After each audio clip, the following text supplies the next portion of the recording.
Bonjour, bienvenue à Curve.tv. Mon nom est Wax, mes parents m'appellent Richard.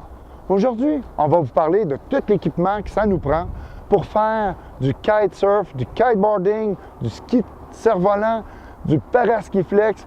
On vous parle de vraiment tous les accessoires nécessaires pour ça. On a ici ce qui s'appelle une vis à glace qui est nécessaire pour les voiles à caisson et les voiles à boudin. Tout simplement, ce qu'on fait, on insère la vis à glace dans la glace, évidemment, et on vient attacher dans l'œillet ici notre mousqueton, puis on attache aussi la barre de direction après cette attache, et maintenant notre kite à boudin et à caisson est sécurisé. Nous avons le harnais Seat qui nous permet de s'asseoir dans notre harnais, qui est un confort vraiment bien, même pour le dos.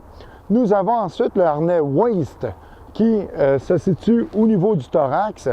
Je le suggère à des gens qui veulent faire du freestyle ou qui veulent une liberté de mouvement. Par contre, ceux qui ont des problèmes de dos, je ne le suggère pas.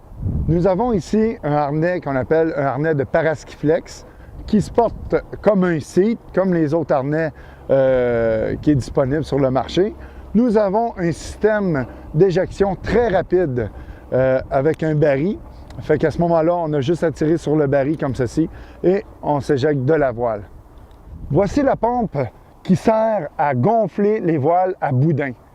Les voiles à boudin peuvent se gonfler à l'aide de cette pompe en actionnant tout simplement de haut en bas. Elle se gonfle autant en tirant qu'en poussant.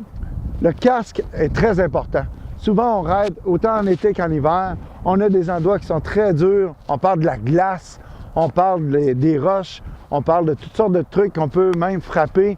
Puis le port du casque est très, très important. Même nous, en tant qu'instructeurs, j'exige le port du casque.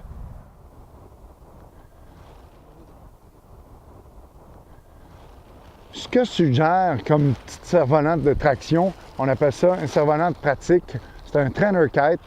Ça vous permet de pouvoir vous familiariser avec le mode de pilotage de l'aile. Ça, c'est un petit truc qui est à peu près de 1 à 3 mètres que vous pouvez utiliser chez vous, à la maison, puis c'est quand même assez sécuritaire. Il faut quand même faire attention pour ne pas sortir dans trop grand vent avec ce genre de petit cerf-volant-là. Mais je le suggère tout simplement pour vous pratiquer avec le cerf-volant. Et c'est un achat qui est quand même le fun à faire et qui n'est pas très dispendieux. Pour ce qu'on met dans nos pieds, autant en hiver qu'en été, on met ce qu'on appelle une planche de kitesurf. La planche de kitesurf est comparable un peu à une planche de wakeboard. C'est un petit peu son cousin. En hiver, nous pouvons prendre le snow ou le ski. Si on prend les skis, nous avons le choix de longs skis, des 210 cm, fait autant la job que des skis paraboliques.